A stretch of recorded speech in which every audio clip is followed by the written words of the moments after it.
আসসালামু আলাইকুম সবাইকে। আশা করি সবাই অনেক ভালো আছেন। আজকের এই ভিডিওটিতে আমরা 8জন স্বার্থপর শিল্পী, অভিনেতা এবং অভিনেত্রী আপনাদের দেখাবো যারা নাটক সিনেমার মতো কোটা আন্দোলনে পুরোটা সময় নাটক করে গেছে, যেটা ছাত্রদের পক্ষে কাজ করেনি, হাসিনাকে সমর্থন দিয়ে কাজ করে গেছে। এই ভিডিওতে এমন সুবিধাবাদী 10জন দেখতে পাবেন। অনুরোধ রইল ভিডিওটি শেষ পর্যন্ত দেখার। আমাদের আজকের তালিকায় প্রথমে রয়েছে ফেরদৌস। ছাত্রদের সমর্থন না দিয়ে শেখ হাসিনাকে খুশি করতে, নিজের রাজনৈতিক অবস্থানকে শক্ত করতে তিনিও হাসিনাকে সমর্থন করেছেন। তিনি হয়তো ভেবেছিলেন হাসিনা আপাকে কান্না দেখাইতে পারলে তবে এবার তাকে ঠেকাবে কি, জাতীয় চলচ্চিত্র পুরস্কার তার হাতেই উঠবে। কিন্তু তার নেত্রী তার সাথে এমনটা করবেন তা কখনো ভাবেন নাই। তাই পুরোটা কান্না বিফলে গেল। কোটা আন্দোলন স্বার্থবাদী অভিনেতা 2 নম্বর তালিকায় রিয়াজ। তাকে এতদিন ভালো চিনতাম, তার কোনো নেগেটিভ তথ্য পাইনি। এবার কোটা আন্দোলনে তার মুখোশটা খুলে গেল।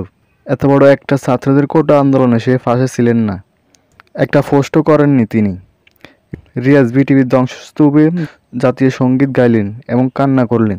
তখন গোটা জাতি বুঝে গেছে সে হাসিনার দালালি করছে। কোটা আন্দোলন স্বার্থবাদী অভিনেতাদের 3 নম্বর তালিকায় রয়েছে হাজারো মানুষের আইডল তাহসান।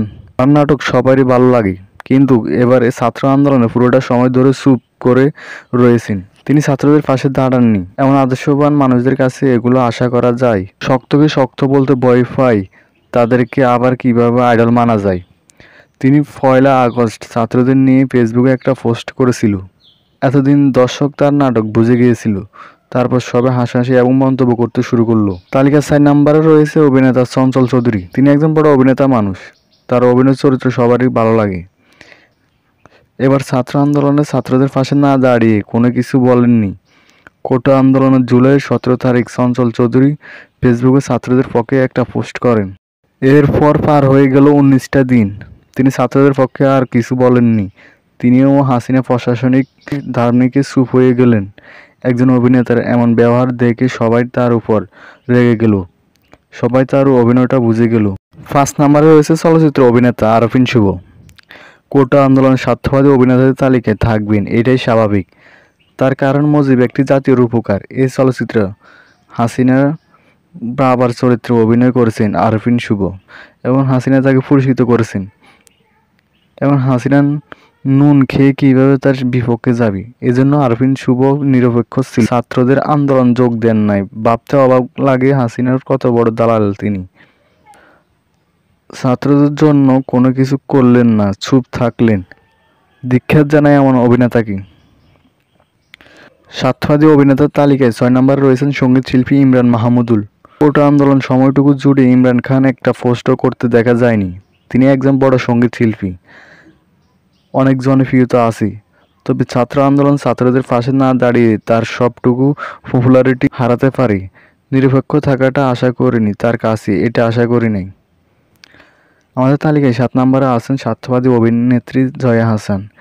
গত বেশ কিছুদিন দেশের পরিস্থিতি কেমন সেটা সবারই জানা। ছাত্রছাত্রীদের উপর কত অন্যায় অত্যাচার বয়ে গেছে সবারই জানা। কত মানুষ তাদের এই অন্যায় অত্যাচার দেখে কেঁদেছেন, কতজন তাদের প্রিয় মানুষদের হারাইছেন, কিন্তু জয়া আহসান একদম চুপ ছিলেন, তিনি কোনো কথা বলেননি। স্বার্থবাদী অভিনেত্রী 8 নম্বরের তালিকায় রয়েছেন তাসনিয়া ফারিন। তিনিও একজন স্বার্থবাদী অভিনেত্রী। তা আন্দোলন না হলে বুঝতাম না, আপনি জানলে অবাক হবেন।